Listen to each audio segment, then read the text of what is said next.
adventure, and glory here in the remains of a 130-year-old sulfur mining site, Ojigokudani, along the way to a glorious volcano. Come with me.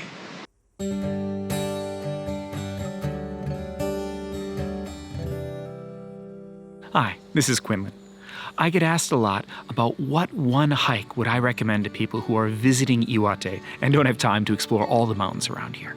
So today, I want to show you my favorite, or at least what I would recommend if you only have 1 or 2 days in the Morioka area and you want to put in a strenuous but not overly taxing hike. And even if you're never planning to come to Japan, I'll talk about the lost tribes of northern Japan, the Emishi, and we'll pass through an old sulfur mining place. And so hopefully this will be a fun and, if nothing else, beautiful video for those of you who never plan to visit this area. Onward bound. We are right here, and we're going to take this Nanataki course up here at the junction, go this way, cross over Onigajo, the demon's castle, go up to the summit, loop around, and then come back down to the Umagaishi trailhead.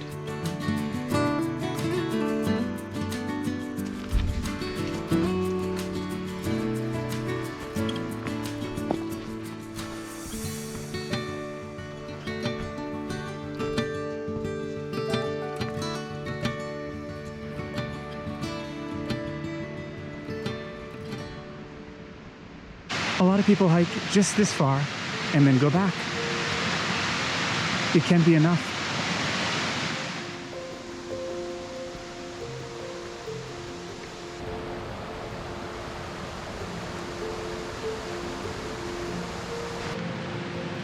Maybe before the Meiji era, before Yamabushi were dissolved in Iwate, people came here to do takigyo, meditation under the waterfalls at this very place. It slowly starts getting steeper as you continue on up the trail. But the nice thing about Nanataki is it starts out at a nice gradual gradient. And as you warm up, the trail increases the challenge.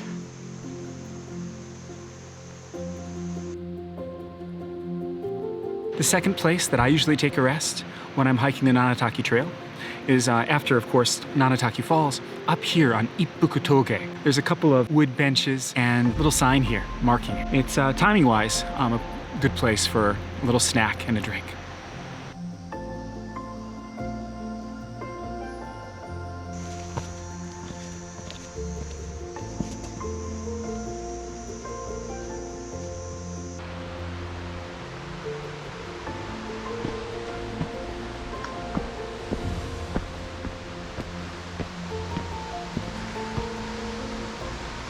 From this part of the Nanataki Trail, it's swampy for a while, and that's why you want to wear boots and not trail running shoes for this hike. Let's go. See if we can avoid getting totally soaked.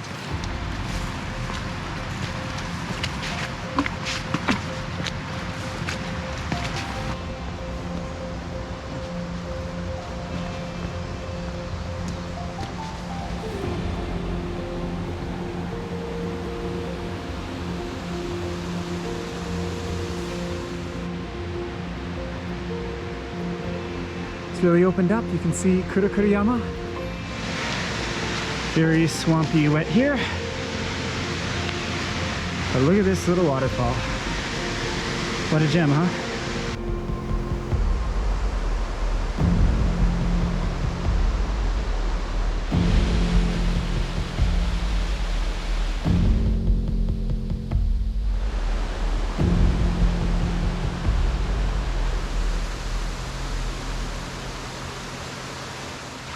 Behind me stretch the ruins of a 130-year-old sulfur mine. This is Ojigokudani.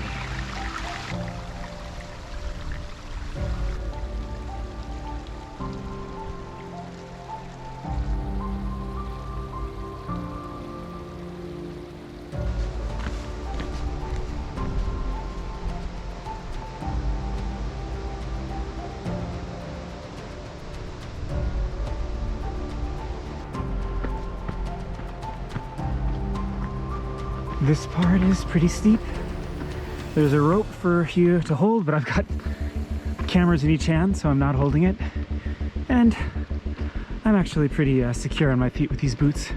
Look at all these sulfur vents, huh? Such bright yellows.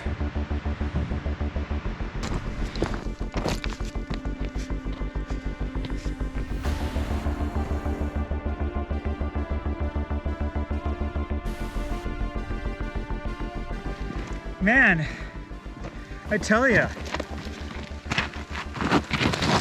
up and down, up and down. The things I do for you guys. No, I'm kidding. I love it. I love it.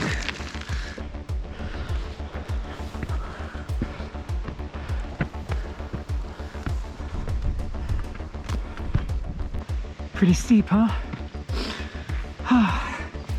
Not any easier the second time going up.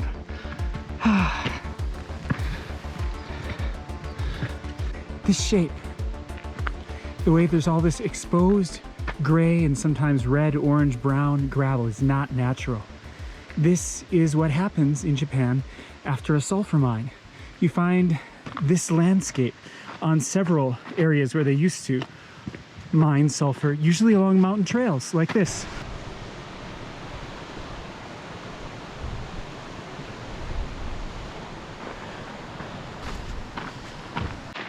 Bit steep here, but it's fine.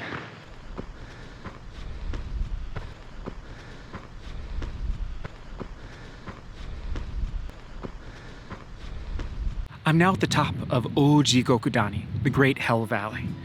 You can see this really interesting, unique landscape with this gray, gravelly hills. When I first came upon this, I thought this was a natural volcanic sort of phenomenon. But I've since done some research, and I found out that this is all the remnants of ancient sulfur mines. Right here, it was about around the turn of the 19th century, about 130 years ago, that there was a sulfur mine right here. And so all the topsoil was removed, revealing this. Of course, this sulfur mine has been abandoned for more than 100 years. And there was also a small eruption here, I found out when doing that same research. And you can still see just a tiny little caldera puddle, though it was once, I read, 5 meters in diameter. And there was just a small eruption there just before 1930. So this hike, I want to get into a few little interesting points of history on this mountain, because this has been beloved by people for thousands of years probably, but the history that I know of just goes back about 1200 or 1300 years, though some of it's more recent. I'll talk more about that when we get a little higher. Onward bound. After a brief walk from the top of Onigajo, you get to Kiritoshi Junction, and here you want to turn left.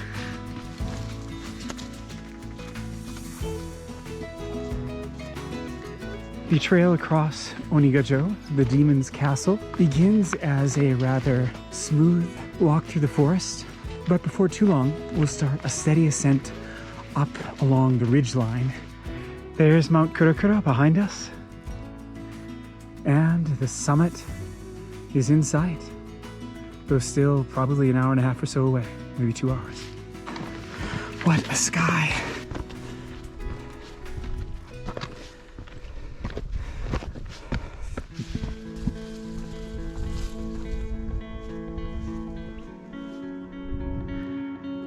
It's 365 degrees of pure glory.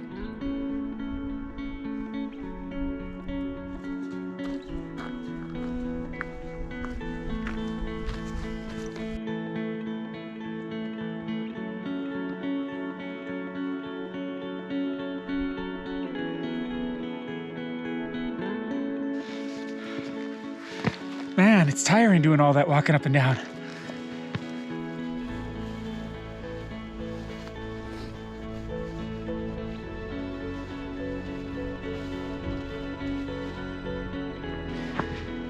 When in doubt, follow the yellow arrows. The yellow arrows say go up, up, up, up. And so we follow. And so we follow. It's thrilling to look back at the way we came. From way down there, up along this ridgeline. Here we're coming to the fun bit. A little bit of scrambling ahead of us. And we're getting pretty close to the summit.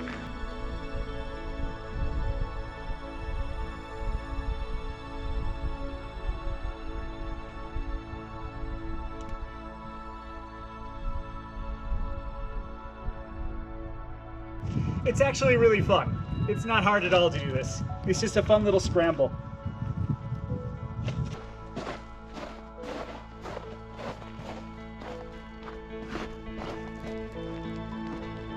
This area, Onigajo, the Demon's Castle, is my favorite part of this whole entire area.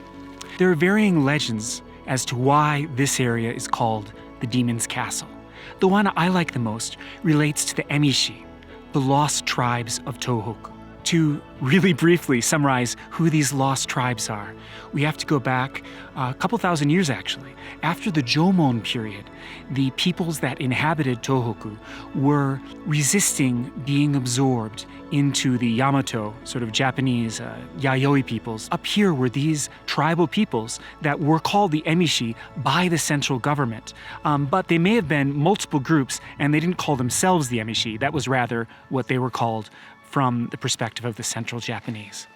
Now, they were fierce warriors. So when the armies of the Yamato Empire marched north in sort of redcoat British style and nice orderly columns, the Emishi would attack them out of the mountains, strike hard, knock them down, and then dissolve away into the wilderness. There's multiple accounts of their ferocity. Anyway, about 1,200 years ago, basically a great general was sent up here to pacify them. They would fight and attack and then disappear up into this ridge area of Mount Iwate. And because these Emishi were referred to as demons for their strength and how they would attack at night and disappear like beasts into the mountains, this area where they would hide and couldn't be followed by the Yamato armies was called the Demon's Castle. I love to imagine them coming up here and resting and recovering after striking hard against the invading peoples from Western Japan.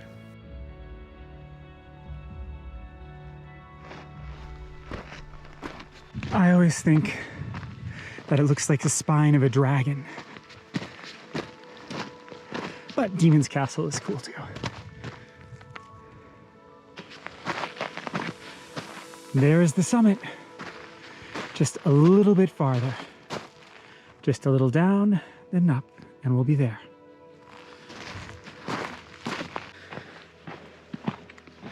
So this little evacuation hut, or Hinan Goya in Japanese, is called Fudo Daira Lodge. And it's free and empty. There's some bathrooms in here. But let me just briefly show you inside this lodge so you have an idea of what these Hinan Goya, as they are called, are like. So it's kind of dark in here. But you can see there's a place so you can take off your shoes, put down a pad, and it's fairly spacious. In here, there are bathrooms. That is the Fudo Daira Lodge. And as you can see in the wintertime, they close up the bottom door, and you can only climb up the ladder to get in the top one, like I did a couple years ago, actually. All right, time to visit the summit of Mount Iwate. The last bit of hiking up to the edge of the caldera is just sort of a dry jackknifing back and forth through gravel, volcanic gravel, and it's not the most fun part, but it's short, and in no time at all, we'll be at the top.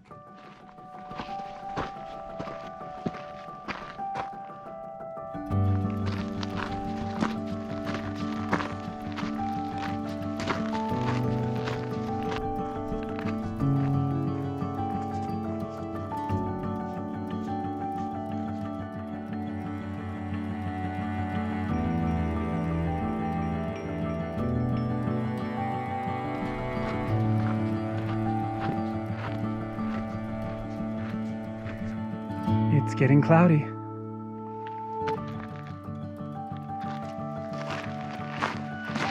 Still a very pleasant afternoon here approaching the summit.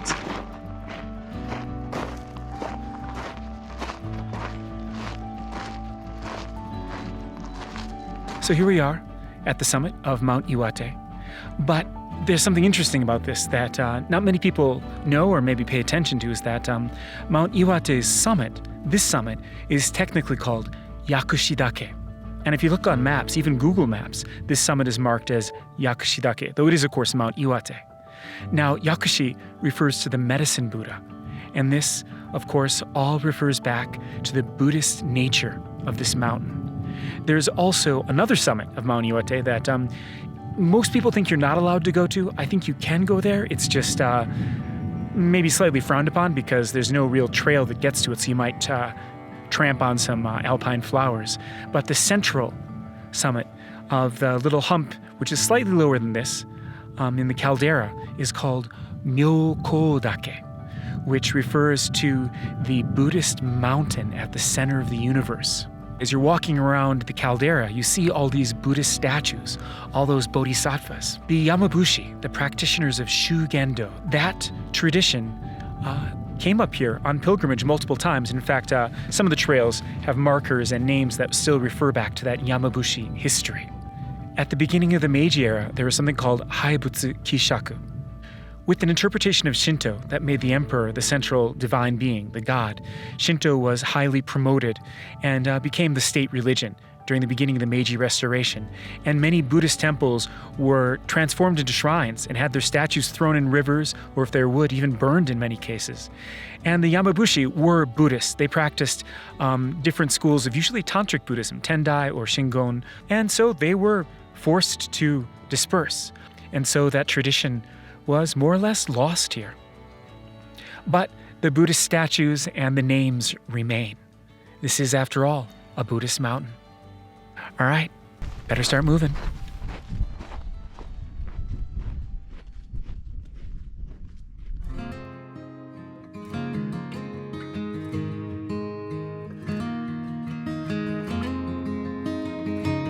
This now is the top of the Umagaishi Trail,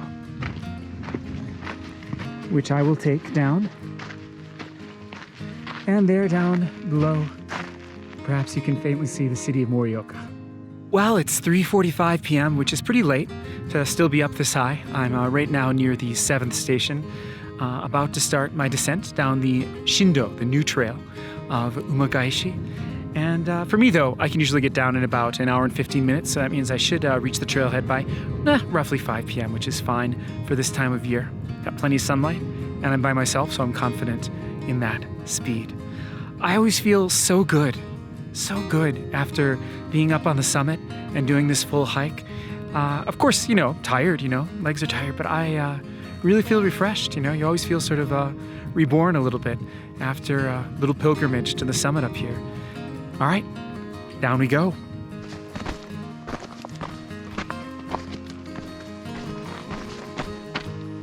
So it took me in the end an hour and 15 minutes from the 8th Station Lodge to zip down to the Umagaishi trailhead. That's faster than most people would go, so probably you'd need more time than that, but I'm used to it and I sort of zip down pretty quick. But if you're not used to hiking, don't forget that it's the way down that's gonna really challenge your knees. I hope this has made you want to visit and hike Mount Iwate.